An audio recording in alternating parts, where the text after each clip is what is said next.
Bonjour, je vais continuer la lecture. S'il n'avait pas eu le courage, s'il n'aimait pas Lynn comme il l'aimait, il aurait hurlé contre cette folie. Il se serait rebellé contre le diktat de la jeune femme. Il aurait fui, la laissant seule dans son délire de connaissance sur des événements qu'elle ne pourrait jamais modifier. Pierre était quelque peu plus âgé qu'elle. La fougue que la jeune adolescente avait, il l'avait connue durant quelques années, quand il s'était révolté sur son sort d'abandonné.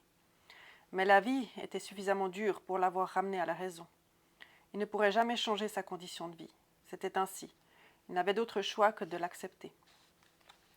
Lynn resta silencieuse face à la parole de son ami, se rendant compte que ce dernier avait atteint ses limites. Elle finit par murmurer « Va-t'en. Je n'aurais pas dû te demander de m'accompagner dans cette histoire. Lynn, je regrette. » Sur ces mots, Pierre quitta son ami, la laissant seule dans le laboratoire au pied de la bibliothèque. Elle se retourna, regardant la flamme de la bougie s'éloigner, laissant derrière elle une traînée de chaleur et de réconfort. Elle quittait la dernière source d'amour et d'amitié qu'elle avait connue jusqu'à présent dans sa jeune fille. Elle allait demeurer orpheline avec son projet, solitaire avec ses démons et ses obsessions. Un doute? Aucun doute sur sa détermination. Amère et plus que résignée, son orgueil l'avait rongée, la convainquant que de tourner le dos à ce qu'elle avait de plus précieux était le bon chemin. Pierre l'avait compris avant elle. Il se savait impuissant pour la ramener à la raison. La porte se referma brusquement. La jeune femme baissa la tête. Le calme à nouveau omniprésent, elle se pencha et ramassa le livre que son ami avait jeté à terre. En l'ouvrant, elle tomba sur le dessin précis d'une tête humaine décrivant les zones sur lesquelles toutes sortes d'objets tranchants permettant aisément la décapitation. Un sourire se dessina sur ses lèvres. Une pensée fugace sur ce qui lui renvoyait cette image l'amusa. En effet, elle songeait à Madame Mathieu, quand elle lui avait appris à découper la volaille. Cette comparaison entre une décapitation humaine et le désossage d'un poulet était au final identique, simplement l'animal à abattre était légèrement plus gros. Au stade où elle en était, elle songea qu'il fallait mieux prendre du recul face aux horreurs qu'elle découvrait. Tourner en dérision l'insupportable rendait la dureté de la réalité presque acceptable. Au gré de ses lectures, elle finit par comprendre une partie des buts pour lesquels les enfants comme elle avaient été sacrifiés. La plupart du temps, c'était pour des questions d'argent, d'héritage plus précisément. L'une des croyances qui revenait le plus souvent était que la mort d'un être innocent permet de calmer les cieux et autoriser ainsi le retour de meilleures fortunes. Comme une sorte de présent, on offre une vie pour une vie. L'une des autres raisons qui apparaît souvent était de ramener l'amour, notamment l'amour d'un mari volage ou d'une femme adultère. Cela étant, les raisons d'argent restaient le motif principal, car souvent si la question d'amour venait se mêler à ce genre d'activité, l'argent n'était jamais très loin. Ces sacrifices se faisaient par le biais d'incantations, où l'on suppliait le malin d'accepter la vie offerte en contrepartie d'une paix accordée, ou d'un vœu de santé, d'abondance financière ou encore de récolte généreuse. Il était pratiqué avec des rituels durant lesquels les participants sacrifiaient un objet de valeur et invoquaient des faveurs du Seigneur représentés par des symboles de puissance supérieure.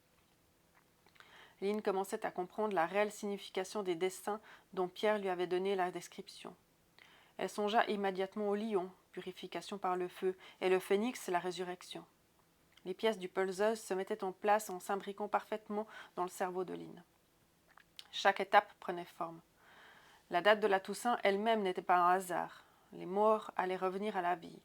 Par les flammes de l'enfer et son propre sacrifice, elle défierait Dieu de la faire renaître dans le passé, accompagnée de sa mère, laquelle resterait en vie grâce à l'or qu'elle ingérerait par le biais de Lynn.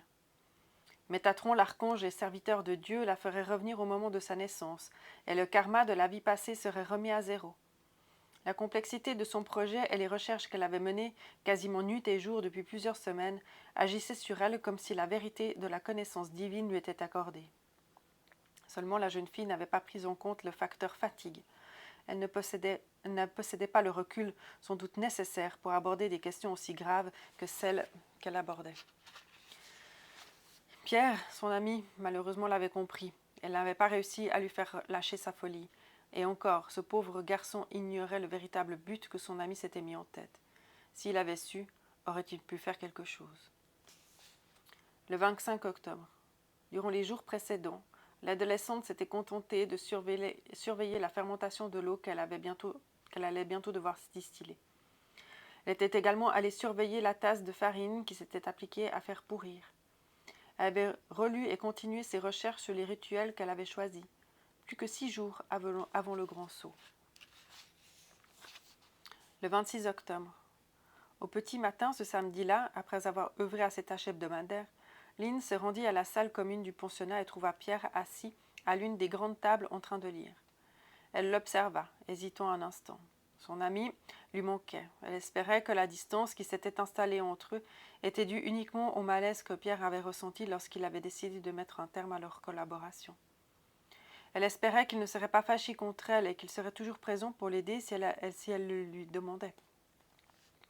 Lynn savait pertinemment que le jeune homme avait un faible pour elle. Cela la touchait sans vraiment en prendre totalement conscience. L'empathie n'était en effet pas une de ses qualités. La jeune fille était plutôt d'une nature égocentrique, surtout quand elle avait une idée fixe. Rien ni personne ne pouvait la détourner de ses objectifs. Lynn était une personne téméraire, avec une forte tendance à user de tous les moyens à disposition pour arriver à ses fins. Peu importe les chemins empruntés, tant que son but était atteint. Là encore, elle ne dérogea pas à ses principes. Elle avança vers le jeune homme et s'assit à côté de lui.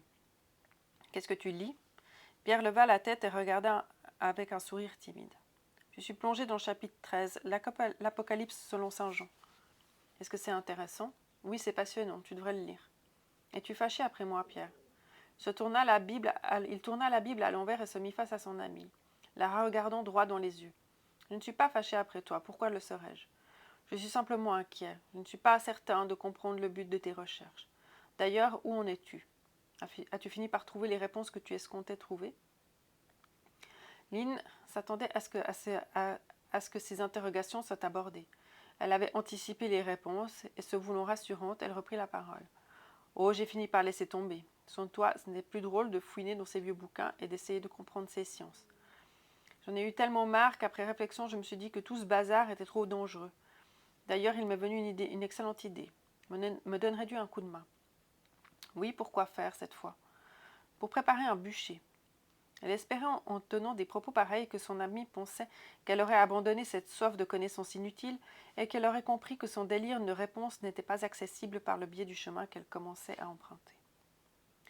Pierre, qui était soulagé et ravi d'entendre de telles paroles, accepta sans discuter de rendre service à son amie. Ils passeraient ainsi à nouveau du temps ensemble. Les deux amis quittèrent la pièce commune, laissant la Bible ouverte posée sur la table. Lynn, suivie du jeune homme, se rendit à la clairière qu'elle avait repérée. Elle expliqua à Pierre qu'il fallait ramasser un maximum de branches mortes afin de construire un brasier digne et suffisamment grand pour brûler l'ensemble de la bibliothèque. « Comment vas-tu faire pour ramener tous ces livres et tous ces papiers ici ? Et quand comptes-tu procéder à ce nettoyage ?» Sentant que cette question lui serait posée, elle rétorqua sans attendre. « Comme tu le sais, sœur Julie est au courant. Nous avons décidé de le faire ensemble la nuit de la Toussaint, avant mon départ. » Le jeune homme était un peu déçu. Secrètement, il espérait faire partie du projet. Il ne comprenait pas pourquoi cette bigote de vieille fille se trouvait tout d'un coup mêlée à ce stade. « On ne comprend pas pourquoi sœur Julie vient t'aider à faire cela. » « Pierre, on pense que c'est mieux ainsi. Elle connaît mieux que nous deux tout ce que renferment ses ouvrages et je t'avoue que je me sens plus en sécurité de le faire avec elle qu'avec toi. J'ai l'impression de faire quelque chose de juste, tu comprends ? Si tu le dis. » Ils continuèrent ainsi une bonne partie de l'après-midi à préparer le foyer, fouillant, cherchant la moindre branche morte. À la fin de l'après-midi, un joli tas de branches était amoncelé. Le bûcher prenait forme. Elle le terminerait seule pour éviter toute suspicion de la part de son ami qui pourrait la mettre dans l'embarras. Le 27 octobre, il était 11 heures du matin que Rose était affairée à ranger des papiers dans les dossiers du pensionnaire quand son regard fut attiré par une ombre dans l'angle de la pièce. Elle se leva de sa chaise et trouva cachée dans un coin une vieille valise poussiéreuse. Elle se rendait occasionnellement dans le bureau, mais elle ne se souvenait pas l'avoir vue la dernière fois qu'elle était venue faire du classement. Elle s'étonnait d'ailleurs de ne l'avoir jamais remarqué auparavant. En effet, Rose était plutôt une femme ordrée et avait à cœur à ce que les choses soient à leur place.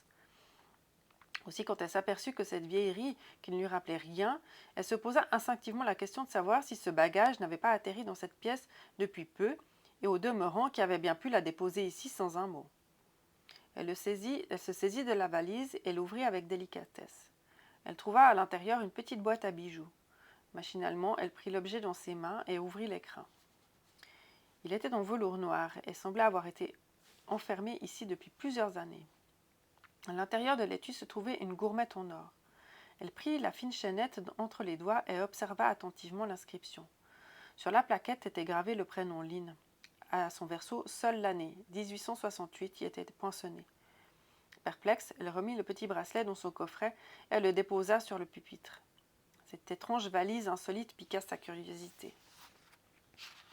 Elle l'empoigna et la déposa sur le bureau. Rose commença à sortir tous les papiers qu'elle contenait. Il n'y avait pas grand-chose, juste une série de vieilles photos. Passant sa main à l'intérieur de la malle, elle sentit un double fond qui était dissimulé. Cherchant son ouverture, elle finit par trouver une petite languette discrètement cousue sur le côté droit du bagage. Elle souleva le faux fond et y trouva un mince compartiment dans lequel était couchée une lettre. Elle sortit l'enveloppe, la déposa à l'écart des photographies.